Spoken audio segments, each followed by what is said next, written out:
Theo Washington was 40 years old, and until that Saturday in June, he believed he was the luckiest man in Atlanta. He had built Washington Logistics Solutions from a single borrowed truck into a 23-vehicle freight operation, brick by brick, decision by decision, nobody handing him anything. He had Knox Brevard, his best friend since 7th grade, standing beside him at the altar. And he had Camille Foster, the woman who had looked at him across a charity gala 3 years ago, like she had been searching for him specifically. He believed that too. Then, before his bride took a single step down that aisle, an older woman pushed past the venue coordinator and walked calmly to the center of the room. Theo recognized her immediately. He had handed her $20 every single weekday morning for 3 years outside his office. Never asked her name, never asked for anything back. She had never asked him for anything either, until now. She looked directly at Theo, then at the man standing beside him, and said 7 words that stopped 200 people cold. What Theo found inside that envelope would reveal that the 2 people he trusted most in the world had been inside his finances, his files, and his future, and that everything he thought he was building toward had already been quietly claimed by someone else. He didn't shout. He didn't collapse. He straightened his jacket, walked to the microphone, and made a decision that would cost them both everything. Before we jump into the story, comment where in the world you are watching from and subscribe, because tomorrow's story is one you need to hear. Every morning played out like clockwork. At 6:52 a.m., Theo Washington's F-150 rolled into the Murphy Avenue lot, its tires crunching against the gravel. The March air still held winter's bite, but spring was pushing through, painting the sky in soft pinks and blues. He pulled into his usual spot, grabbed his leather briefcase from the passenger seat, and began his daily walk to Washington Logistics Solutions' side entrance. The building wasn't much to look at. Red brick, 2 stories, with a sign that needed updating, but it was his. Every brick represented a decision he'd made right, starting with that first truck he'd bought at 24, using money his grandmother had saved in coffee cans. Dorothy Price sat in her usual spot by the bus shelter, her gray locks neatly pinned back, wrapped in a worn but clean jacket. Her cart stood beside her, everything she owned organized with military precision, clothes folded, papers sorted, life contained in plastic bins. She held her thermos with both hands, warming them against the morning chill. Theo reached into his wallet and pulled out a crisp $20 bill. This wasn't charity. It was simply what his grandmother would have done. No phones recording, no social media posts, no audience to applaud. Just a man doing what felt right.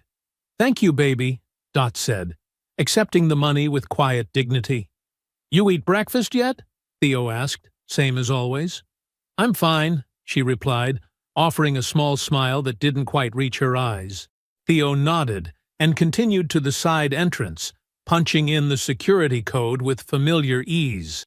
Inside, the building was coming alive. The smell of coffee mixed with diesel fumes drifting in from the lot where his fleet of 23 trucks stood ready for the day's routes.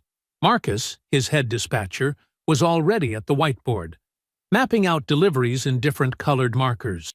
"Morning, boss." Johnson's kid made the honor roll.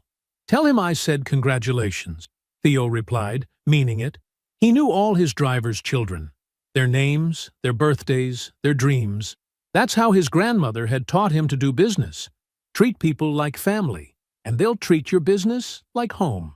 In his office, the morning light caught a silver frame on his desk. The photograph showed 2 teenagers at a backyard cookout. Theo and Knox Brevard, arms thrown around each other's shoulders, caught mid-laugh at some long-forgotten joke. Knox, his best friend since 7th grade, the brother he chose. The man who'd co-signed his second truck loan when the bank looked at a young black man from southwest Atlanta and said no. Theo's mind drifted to Camille, and warmth spread through his chest. He remembered the charity gala where they'd met 3 years ago. She'd been running the event, moving through the crowd of donors with grace and purpose.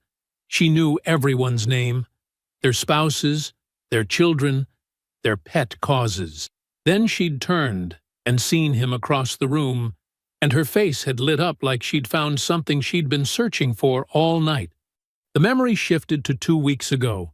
Camille at his kitchen table, surrounded by seating charts for their upcoming wedding. Her dark hair fell across her face as she studied the papers, rearranging names with careful consideration.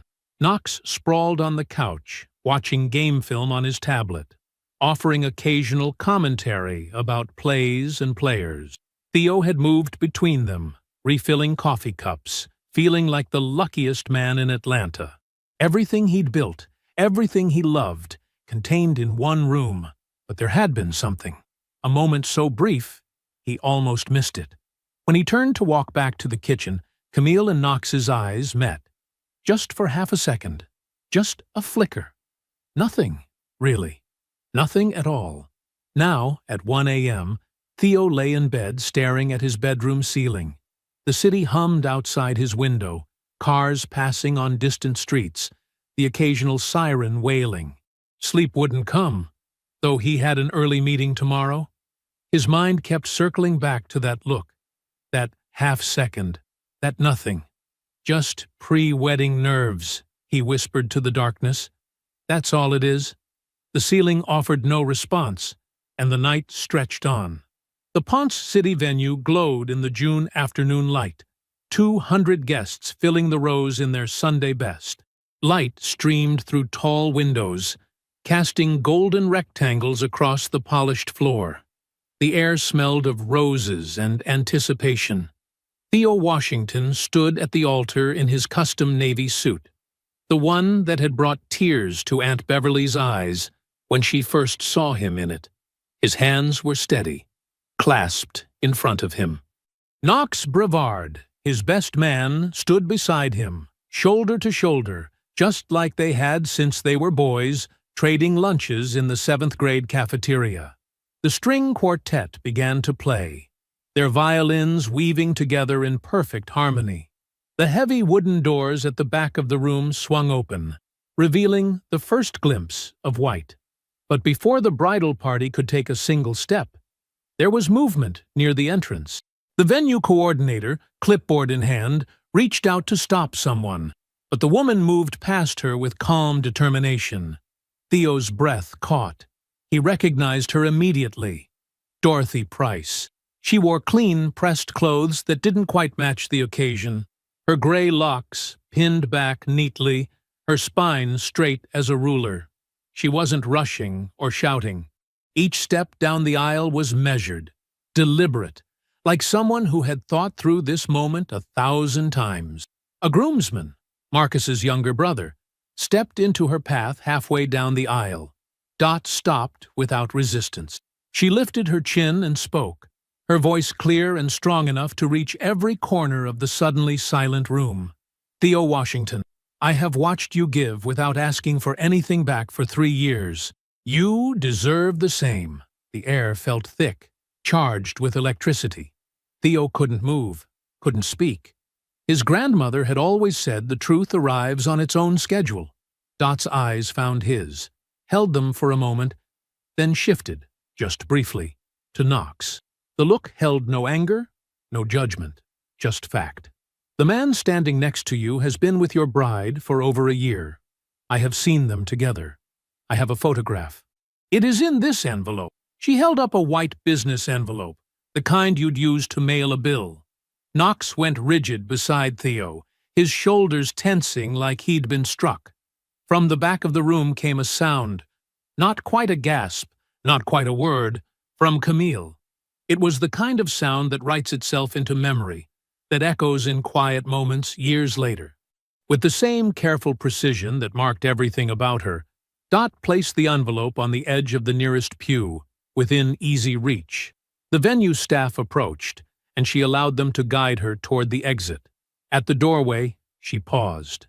Without turning around, she added softly, "Good men deserve to know." Then she was gone, leaving behind a room full of held breath and racing hearts. Knox found his voice first. "Theo, man, she's disturbed. She doesn't know what she's talking about. You know that, right?" The murmurs started, spreading through the crowd like ripples in still water. Aunt Beverly was already half standing, her face a thundercloud. Someone near the back was asking if they should call security. Theo reached for the envelope. The paper was smooth under his fingers, unremarkable. He turned to Knox, his best friend, his brother in all but blood, the man who had stood beside him through every triumph and loss since they were 13 years old. Knox couldn't meet his eyes. That was all Theo needed to know. He straightened his jacket, the same precise movement he made before every important business meeting. His footsteps echoed in the growing chaos as he walked to the microphone stand the officiant had been using. When he spoke, his voice was so steady it sent chills through the room. "There won't be a wedding today. Thank you all for coming. Please enjoy the food. It's already paid for." Without another word, without looking at anyone, Theo walked out through the side door. Alone. The envelope felt heavy in his hand as he crossed the parking lot to his F-150. He wouldn't go home. Home was full of Camille's books, her coffee mugs, her carefully chosen curtains. Every surface held her fingerprints. Instead, he turned the key and pointed the truck toward Murphy Avenue, toward his office, toward the one place that had always been purely his. The office was quiet, except for the hum of the industrial air conditioning. Theo sat at his desk, the envelope untouched before him, watching shadows stretch across the parking lot through his window. The same lot where he'd given Dot $20 every morning for 3 years. When Priya arrived, still in her pale blue bridesmaid dress, she didn't knock. She just walked in and sat in the chair across from his desk. Her makeup was slightly smudged. She must have cried at some point during the chaos, but her eyes were clear now. She folded her hands in her lap and waited. Theo appreciated that about her. 6 years working together had taught her when to speak and when to let silence do its work. She wouldn't rush him. Finally, he opened the envelope. The first photograph slid out onto his desk. A drugstore print on regular paper. Knox and Camille sat at a corner table in what looked like one of those intimate Buckhead restaurants where you needed connections to get a reservation. Theo had never taken Camille there. The lighting was dim, romantic. Knox's hand covered hers across the white tablecloth. Their heads were tilted toward each other in a way that spoke of comfortable intimacy. The second photograph felt like a punch to the gut. Knox's black BMW parked outside Camille's midtown apartment building, early morning light casting long shadows. The timestamp in the corner read 7:04 a.m. on a Sunday, the exact Sunday 3 weeks ago when Knox had texted that he was skipping their usual breakfast to sleep in. Theo remembered responding with a laughing emoji, telling his friend to get his rest. Behind the photos, 3 pages of careful cursive filled lined paper. Dot's handwriting was precise, each letter clearly formed, the kind of penmanship that spoke of years of professional document preparation. "I was a legal secretary for 18 years, the letter began. Good work, stable life. Then came the cancer diagnosis. The medical bills piled up faster than the insurance payments.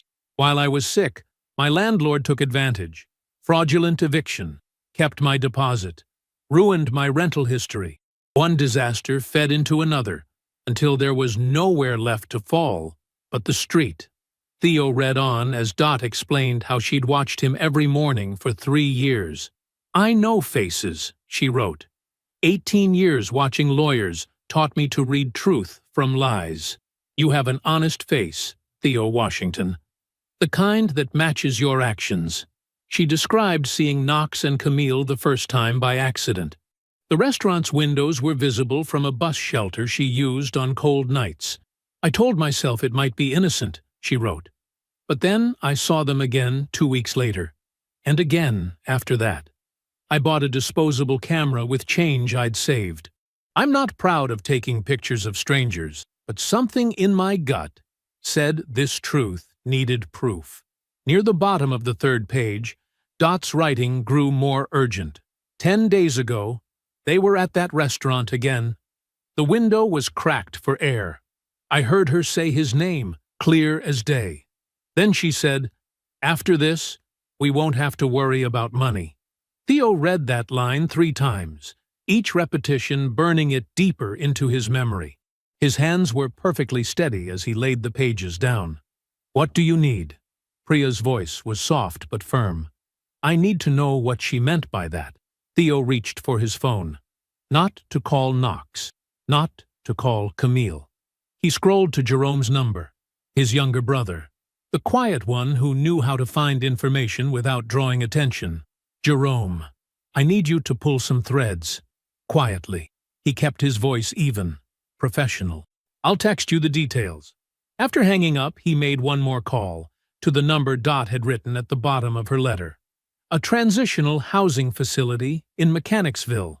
Could you please tell Ms. Price that Theo Washington called?" he said, when the evening staff member answered. "I'd like to visit when she's ready." The sun had set by the time he finished. He sat alone in his office, still wearing his wedding suit, the city lights beginning to twinkle outside his window. The photographs lay on his desk like evidence at a crime scene. His mind was already working, mapping connections, seeing patterns the way he did when planning logistics routes. The office was silent except for the distant sound of traffic on Murphy Avenue. In that silence, pieces were already starting to align. Monday morning arrived with the heavy weight of late summer heat. Jerome Washington stepped into Theo's office at 8 a.m. sharp, a manila folder tucked under his arm. His expression was grave, the kind of look doctors wear before delivering life-changing news. Theo sat behind his desk, his navy wedding suit hanging pristine on a coat rack in the corner. He'd been there since 6, reviewing manifests and route schedules like it was any other Monday, like his world hadn't imploded 48 hours ago. "You found something." It wasn't a question. Theo knew his younger brother's faces, all of them. This one meant the news would hurt. Jerome closed the door with a soft click and settled into the chair across from Theo. He placed the folder on the desk but didn't open it immediately. Instead, he looked at his brother with eyes that carried both compassion and anger. "Knox is broke," Jerome said flatly. "Not just regular broke.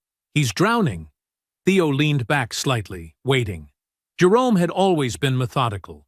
He would lay it out piece by piece. "That sports bar in Old Fourth Ward? The one you put 40,000 into as a silent partner 3 years ago?" Jerome opened the folder and spread out several documents. "It's hemorrhaging money. Has been for at least 18 months. Bank statements fanned across the desk like playing cards in a losing hand. Jerome pointed to highlighted numbers that told a story of mounting losses and desperate measures. "He took out 2 loans against the business," Jerome continued. "Never disclosed them to you, which violates your partnership agreement. He's 6 months behind on payments for one of them. The business is basically insolvent." Theo picked up one of the statements, studying numbers that should have been shown to him months ago. His jaw tightened almost imperceptibly. "There's more." Jerome pulled out a printed email chain, placing it carefully on top of the bank statements. 8 months ago, Knox reached out to a business broker. A contact of mine at the firm forwarded this to me.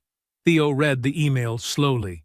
Knox's words were careful, professional, asking about procedures for buying out a silent partner's stake. Specifically, Knox wanted to know the process when the partner is emotionally invested and unlikely to agree voluntarily to a buyout. The office seemed to grow quieter, if that was possible.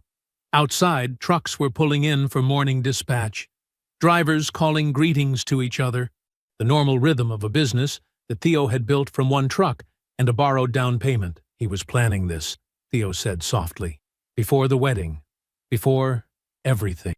Yes, Jerome's voice was equally quiet, but he needed leverage. He needed Camille. The name felt different in Theo's mouth now, sharp-edged, dangerous. Jerome nodded. She was the key. Once they were married, her name would be on your asset. She'd have legal standing as your spouse. They could force a business valuation, push through a buyout using her position.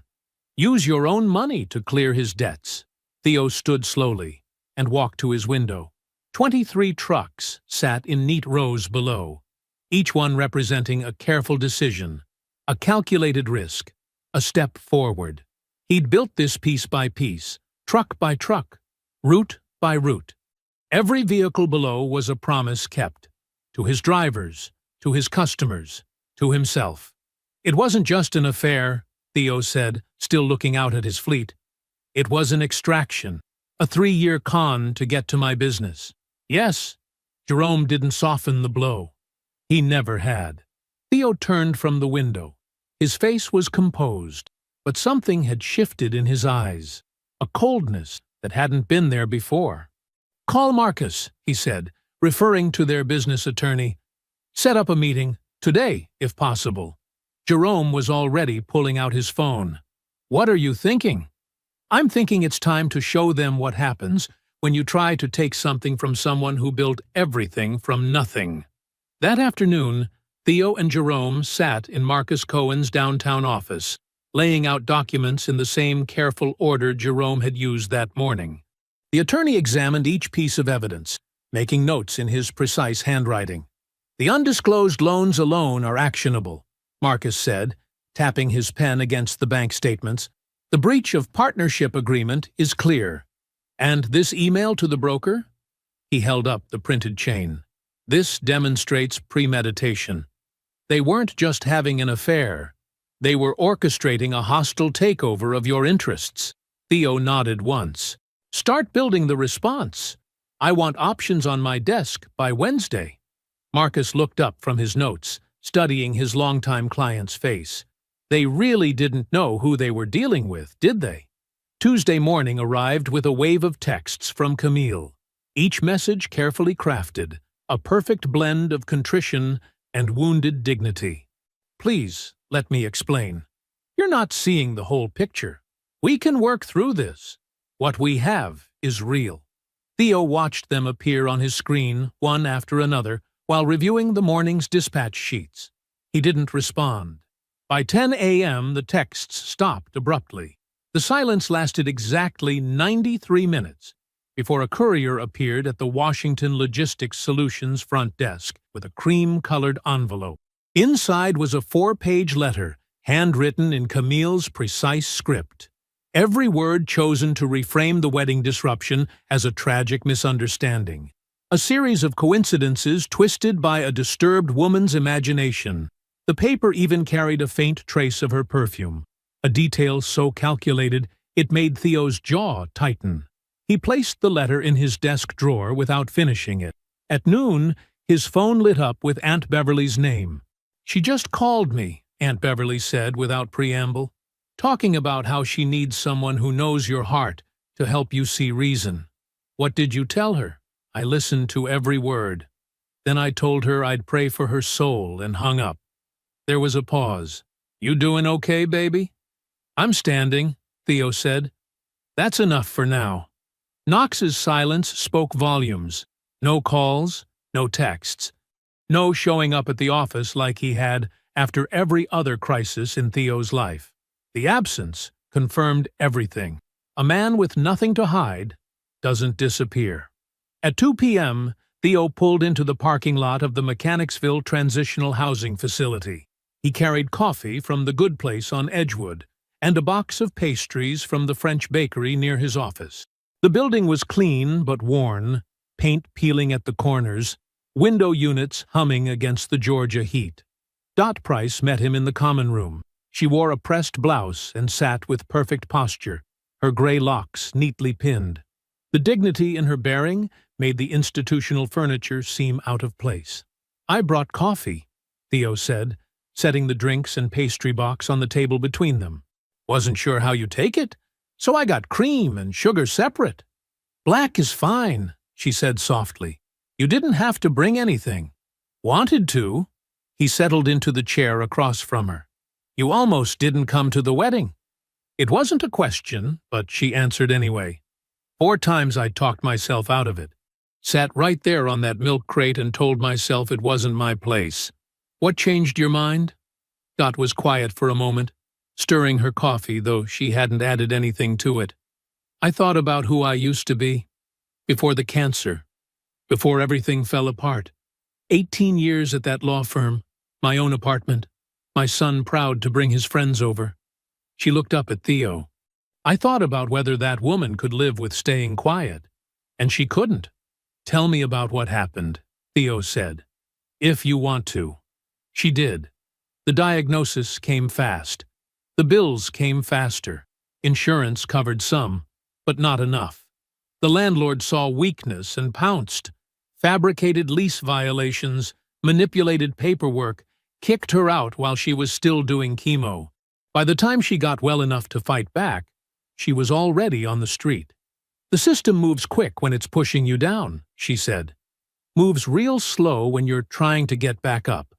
Theo listened without rushing her, without offering empty comfort. When she finished, he said, I'm having an attorney call you. Not about my situation, about your housing case. The fraud that landlord pulled? That's actionable. I can't afford.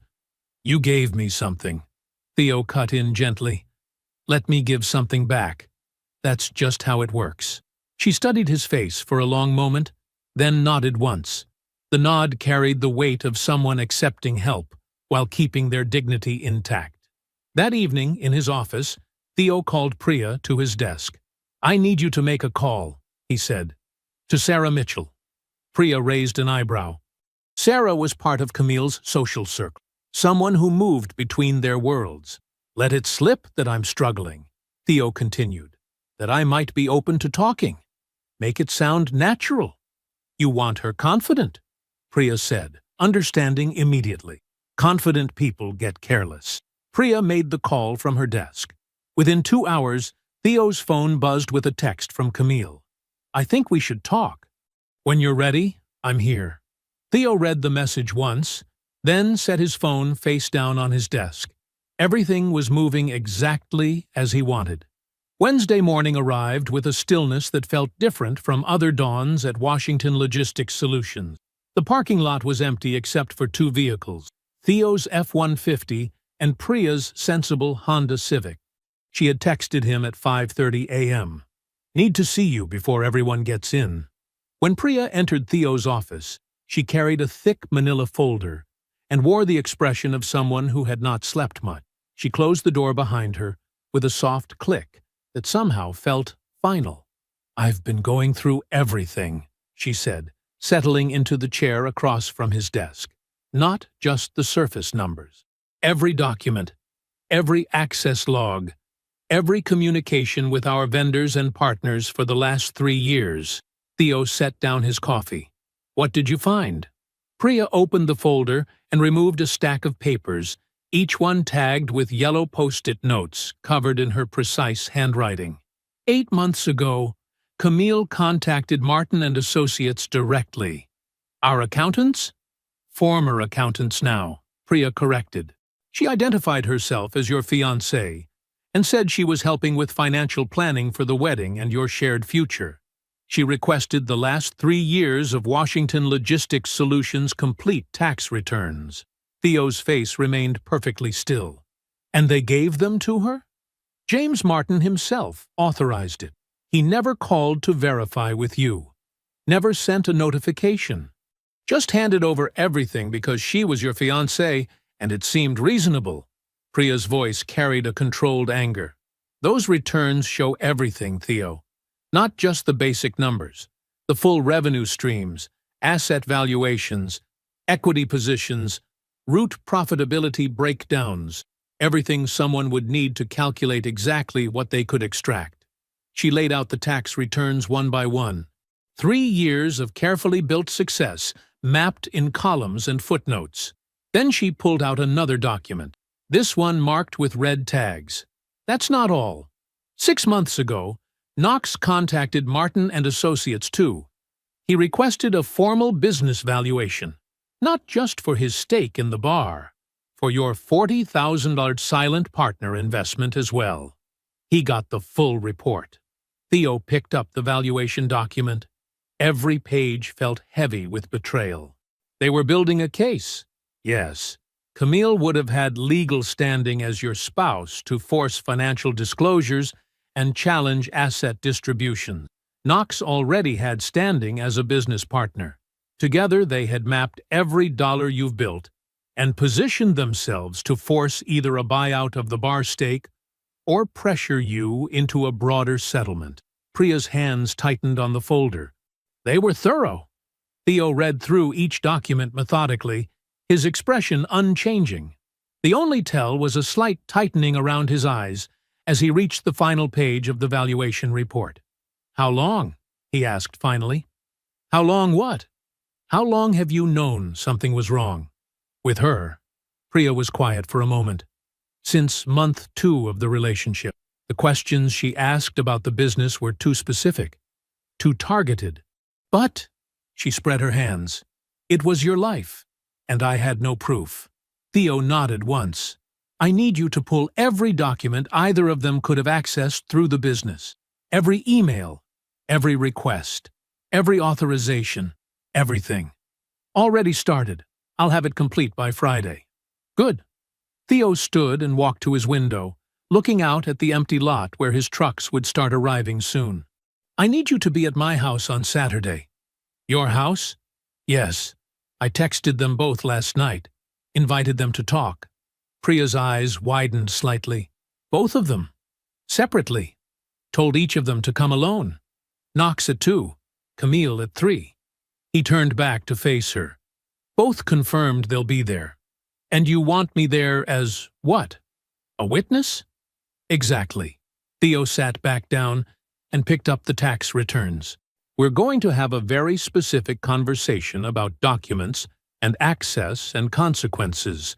I want someone there who understands exactly what they took." His phone buzzed. A text from Camille confirming the time again, adding that she was so grateful for the chance to explain. 30 seconds later, a text from Knox.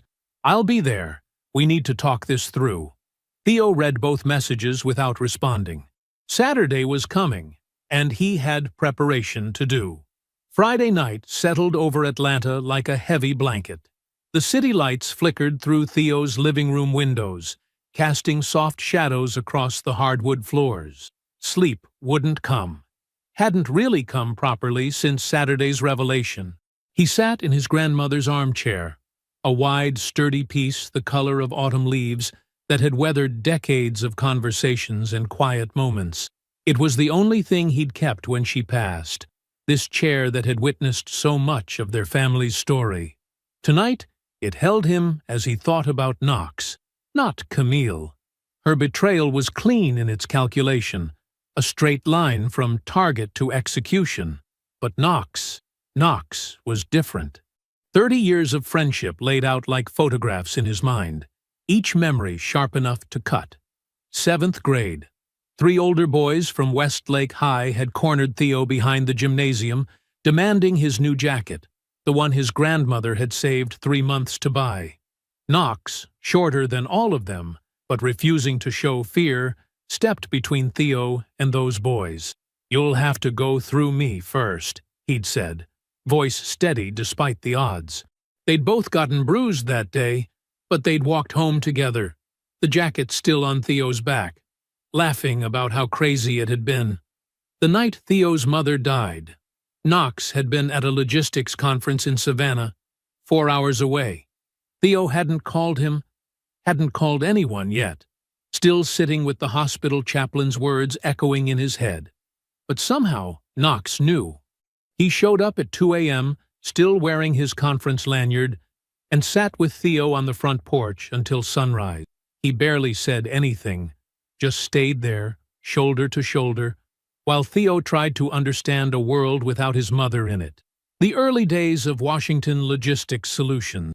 Knox co-signing that second truck loan when the bank looked at Theo's age and said no. The two of them in the pre-dawn hours, mapping routes on paper spread across Knox's bar counter before either of them had real offices. Every setback they weathered together, every small victory they celebrated.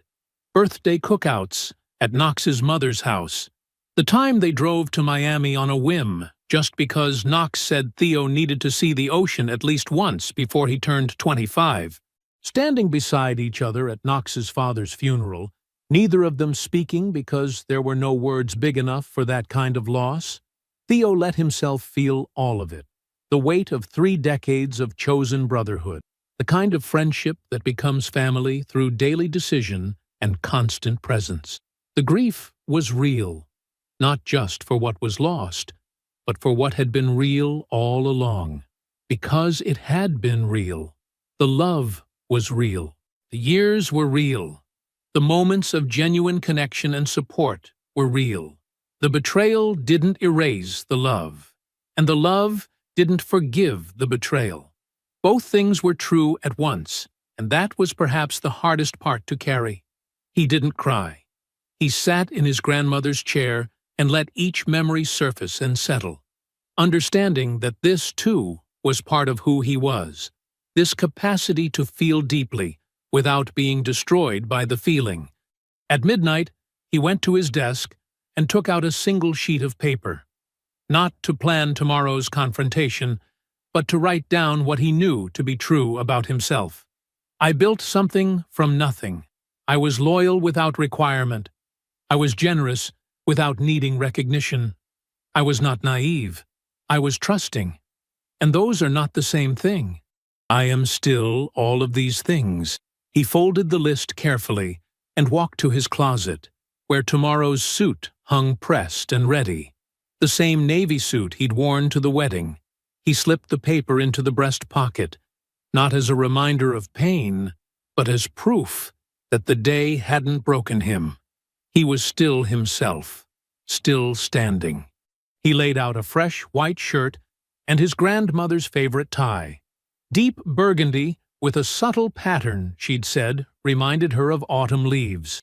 Set his alarm for 7. Everything was ready.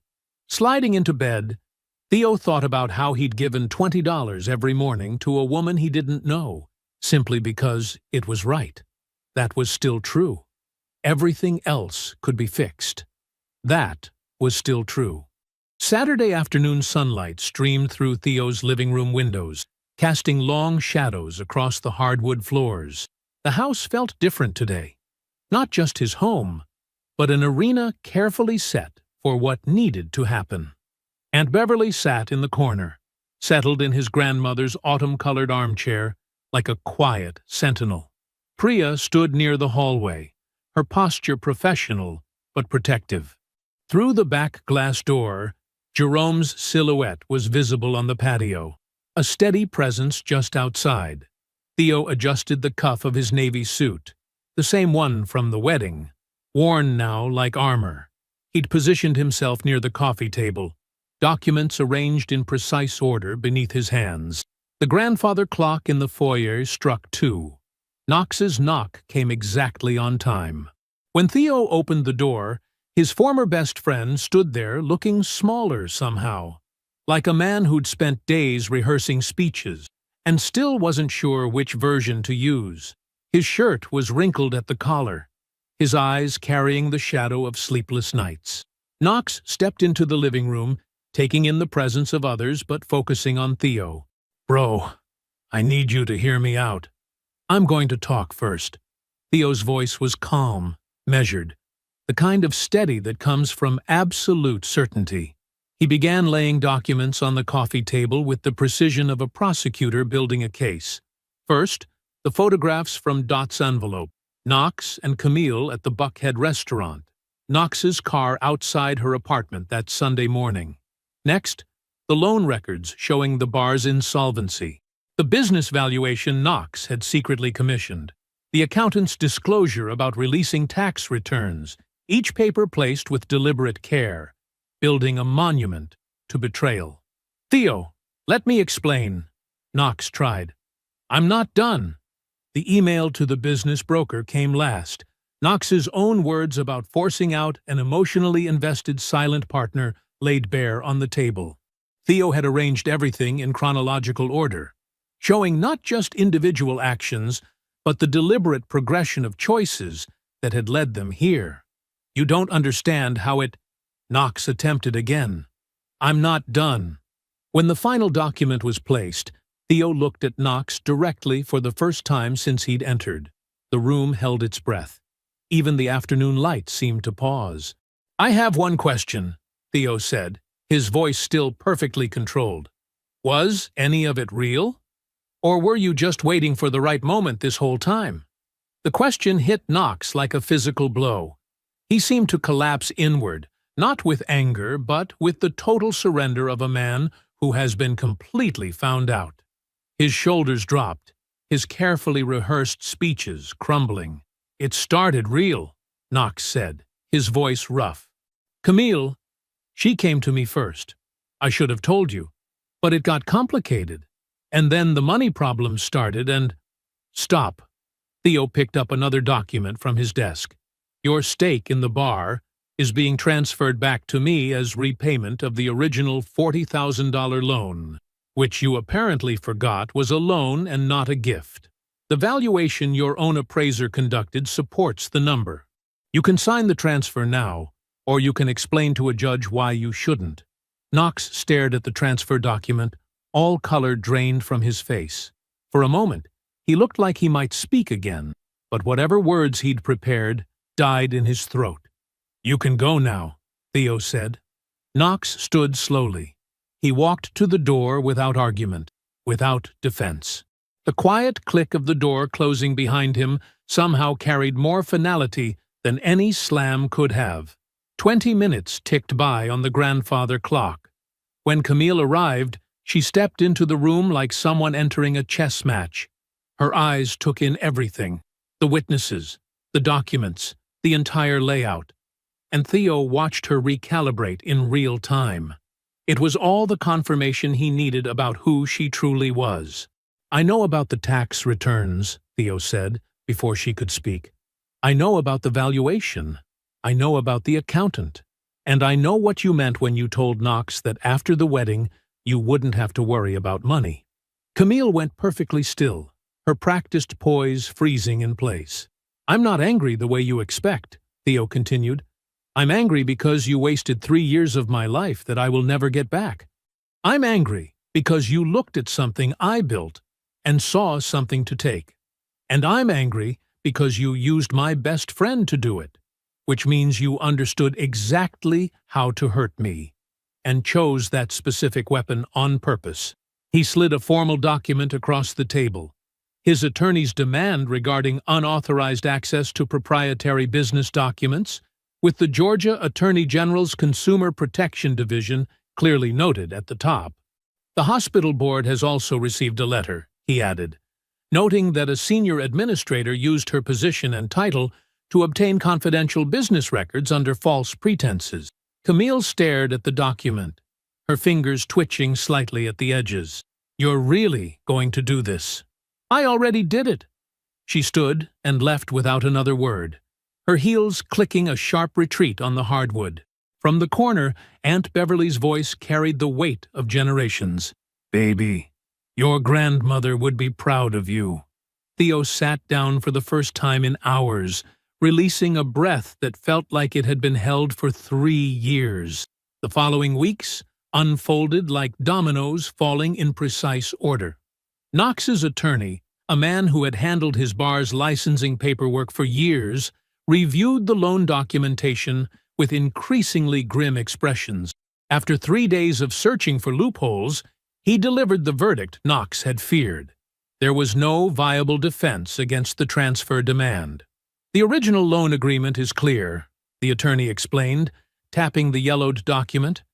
Mr. Washington's $40,000 was structured as a business loan with equity conversion terms, not a direct investment.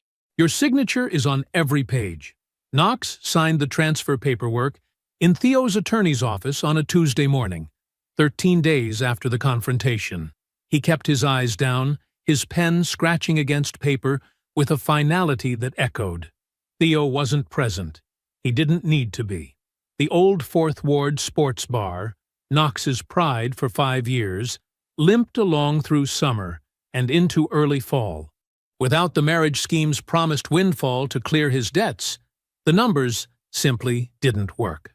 One Tuesday in October, Knox taped a closed-for-renovation sign to the door. By Friday, his remaining staff knew it wouldn't reopen. Jerome's commercial real estate contacts kept him informed. Knox sold his condo, quietly packed whatever fit in his SUV, and drove to Charlotte. He took a sales position with a beverage distributor, his first time working for someone else since college. When Jerome told Theo this detail over lunch, Theo just nodded. There was no satisfaction in the news, no spike of vindication. Instead, he felt something settle inside him, like a door closing softly in a quiet house. Camille's professional unraveling moved faster, the damage spreading through Atlanta's healthcare circles like ink in water. 3 weeks after Jerome's anonymous letter reached the hospital board, they convened a formal review. Camille hired Caroline Masters, a reputation management attorney known for handling delicate situations. But even Masters couldn't spin unauthorized access to business documents into innocent wedding planning. Not with the Attorney General's Consumer Protection Division already asking questions. The board has concerns about judgment and integrity, the hospital's chief counsel said during the final hearing. The unauthorized use of position and title to obtain confidential business records shows a pattern of behavior incompatible with senior administration. They voted to terminate her employment on a Wednesday afternoon. Human Resources walked her out through the main lobby, her personal items packed in bankers' boxes by security. Her hospital badge, the one she'd used to access restricted floors for 3 years, was collected at the door.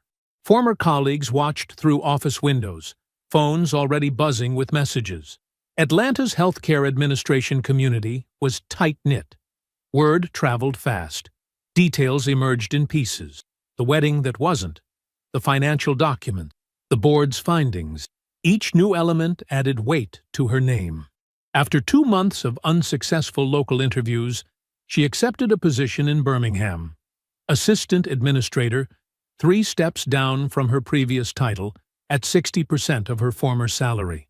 The termination followed her like a shadow. Background checks flagged it. Reference calls stumbled over it. Every interview included some version of, "Can you explain the circumstances of your departure from Atlanta General?" Theo took the $40,000 recovered from the bar transfer and turned it into something new. He used it as down payment on a 2022 Freightliner for Antoine Carter, a 26-year-old driver from Vine City. Antoine had started as a warehouse loader 2 years earlier, worked his way up to short routes, stayed late to learn dispatching, asked smart questions about logistics planning. He reminded Theo of himself at that age, hungry to build something, willing to learn every piece of the business from the ground up. Dot Price's story found its own kind of justice. The attorney Theo retained, a housing rights specialist named Marcus Chen, built a solid case against her former landlord. The civil judgment wasn't massive, but it was enough. Combined with her Social Security and the part-time bookkeeping position, Jerome helped her secure at a local construction company. She had what she needed to start over. She chose a small apartment in Mechanicsville, 4 blocks from the bus shelter where she'd spent 3 years. The location wasn't random. She wanted to walk past that shelter every morning, not as a reminder of what she'd lost, but of what she'd reclaimed. The thing about systems, she told Theo when he stopped by with a housewarming plant, is they only work if someone makes them work right. You didn't rescue me. You just made the rules apply the way they were supposed to. She set the plant, a peace lily, on her small kitchen windowsill. Her bookkeeping ledgers were arranged neatly on a desk by the window, her legal secretary experience finding purpose again after 18 years. 14 months stretched like a lifetime since that Saturday in June. Theo sat at his desk, now in the corner office with windows on 2 sides, reviewing the final paperwork for Washington Logistics Solutions' newest contract. 3 years, $12 million, exclusive freight services for the City of Atlanta's Public Works Department, the largest deal in the company's history. Priya knocked once and entered, carrying 2 cups of coffee. She'd grown into her new role as COO with the same quiet competence she brought to everything. The equity agreement they'd signed last month meant she now owned 15% of what they were building together. "The new drivers start orientation tomorrow," she said, setting his coffee down. All 4 passed their final certifications. Theo nodded, looking past her to the dispatch floor through his office windows. 27 trucks now. Each one a decision made right. A calculated risk that paid off. The Murphy Avenue building belonged to them now. He'd closed on the purchase 3 weeks ago, ending 15 years of monthly rent checks. His grandmother's autumn-colored armchair sat in the corner of his office, its familiar presence grounding him. Some days he caught himself reaching for his phone to text Knox about a win or call Camille to share good news. The impulse was muscle memory, nothing more. Like a phantom limb that still itched sometimes. He hadn't dated since June. People asked, friends, family, even Aunt Beverly in her gentle way. But he was present in his life now, in a way he hadn't been when Camille occupied so much space in it. He saw things clearly, felt things fully. The business thrived under his undivided attention. Tuesday evenings belonged to the Vine City Junior Business Cohort, 8 young people with dreams bigger than their current circumstances. They met in a community center classroom, surrounded by whiteboards covered in business plans and cash flow projections. Theo recognized himself in their hunger to build something lasting. "Mr. Washington," Marcus had asked last night, "how do you know who to trust in business?" Theo had taken his time answering. "Trust isn't the problem," he'd said finally. "Being afraid to trust, that's the problem. You trust carefully. You verify consistently. But you don't stop trusting, because the minute you do that, you stop growing." The spring morning air was crisp as Theo walked the familiar half-block from his parking lot to the office entrance. Cherry blossoms dusted the sidewalk pink. He'd made this walk thousands of times, could measure his life in these steps. The bus shelter stood empty, as it had for over a year. Dot's apartment was visible from here, 4 blocks down, her peace lily still thriving in the kitchen window. She'd been promoted to full-time at the construction company, her old legal secretary skills serving her well in their contracts department.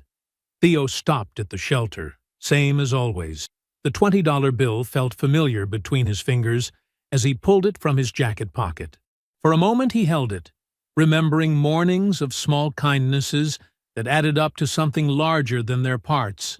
Then he folded it precisely and walked the extra block to slide it into the donation box at the Mechanicsville Transitional Housing Facility. 6 months of 20s, every weekday morning. No social media post, no performance, just the quiet continuation of something that mattered. His grandmother's voice echoed in his memory. "You give because of who you are, baby. Not because of what you'll get." She'd lived that truth every day of her life. He was finally understanding its full depth. Inside the office, the morning rhythm was familiar as heartbeat. Dispatchers arrived with coffee and keyboards clicking. Drivers checked in, their voices carrying across the floor. Antoine waved from the break room, his keys to truck number 24 jingling. The big whiteboard filled with routes and manifests, the day's logistics taking shape in dry erase markers. Coffee and diesel scented the air, the smell of work being done, of pieces moving in precise coordination. Theo paused in the doorway of his office, taking it in. 1 truck. He'd started with 1 truck and a loan from his grandmother. Now, 27 trucks carried the Washington Logistics Solutions logo across the southeast. He was still building. Some people took what they could see. He had always known to invest in what they couldn't. I hope you enjoyed that one. Be sure to like the video and subscribe so you don't miss the next story. I've picked out 2 more for you that I think you'll really like.